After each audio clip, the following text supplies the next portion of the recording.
Bonjour, aujourd'hui je voudrais vous parler du stage énergie avec la méthode AGI. Quand j'ai commencé avec AGI, c'est le premier stage auquel je me suis inscrite par un hasard du calendrier. J'avais envie de commencer très rapidement et c'était le premier stage qui était programmé. Antérieurement à ce stage, ma seule expérience avec l'énergie, c'était que j'avais fait une initiation par un maître Reiki. De cette initiation, ce qui est resté, c'est que de mon souvenir, ça date de plus de 10 ans, mais il me semble qu'on nous incitait très fortement à expérimenter le plus possible sur les autres, à faire des soins au maximum pour prendre l'expérience, prendre de la bouteille, et au fur et à mesure, augmenter dans les niveaux. Il y avait 4 niveaux pour devenir maître Reiki, pour finalement devenir praticien Reiki par la suite et tout. Enfin, ça paraissait trop beau pour être vrai, mais enfin bon, une fois de retour à la maison, j'ai quand même voulu tester et j'ai fait un soin sur le genou de ma belle-mère. J'étais hyper mal à l'aise, j'ai l'impression que ça n'a rien donné. Enfin bon, au total, j'ai complètement arrêté la pratique de Reiki sur les autres. J'avais seulement gardé, je crois, des pratiques de Reiki sur moi qui me faisaient du bien. Donc voilà, j'avais gardé ça. Donc j'étais arrivée avec ce bagage-là au stage énergie. Et le stage d'énergie ne s'est pas du tout passé comme ça. Déjà, on apprend que l'énergie, c'est pas un don. Tout le monde peut y arriver. C'est hyper progressif. Il y a des exercices qui nous permettent de sentir l'énergie, de la percevoir. Tout le monde y arrive. Dans tous les stages, j'ai jamais vu personne qui ne sentait rien du tout. Donc ça, c'est super. Du coup, c'est aussi encourageant. On voit aussi ce qui se passe pour les autres, donc c'est intéressant. Il y a beaucoup de partage.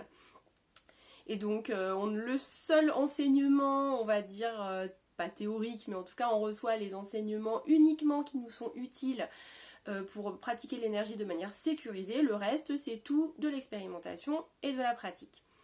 Donc du coup, ça fait que le stage est hyper ludique, hyper convivial. On apprend des techniques d'énergie pour aussi se nettoyer énergétiquement, pour faire venir l'énergie, pour mieux la sentir.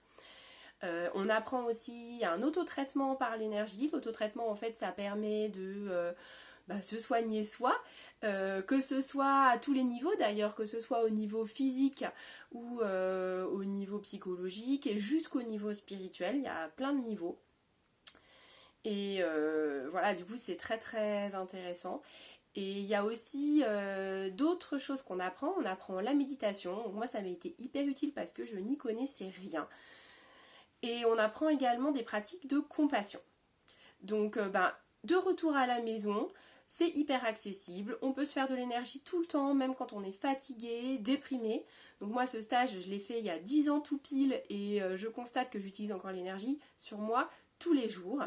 La méditation, il existe un stage dédié qui forcément nous permet d'approfondir les pratiques de calme mental et de méditation, mais déjà c'est un premier pas. Ça aide à faire taire le brouhaha mental, ça aide à faire taire toutes les ruminations, c'est toujours appréciable. Et toutes les techniques de compassion, moi, elles m'ont vachement aidée parce que j'avais une très faible estime de moi-même. Donc elles m'ont appris à m'envoyer de l'amour, à me pardonner, guérir mes blessures et c'est des techniques que je trouve toujours aussi puissantes 10 ans après et que j'utilise très régulièrement. Voilà. Et écoutez, j'espère vous avoir donné envie de tester le stage énergie. C'est un très bon stage pour commencer avec la méthode AGI. Mais c'est aussi un très bon stage de complément aux autres outils enseignés comme l'exploration émotionnelle ou le voyage chamanique. Ça forme vraiment un tout hyper complet. Donc j'espère vous voir très bientôt au stage. Merci, à bientôt!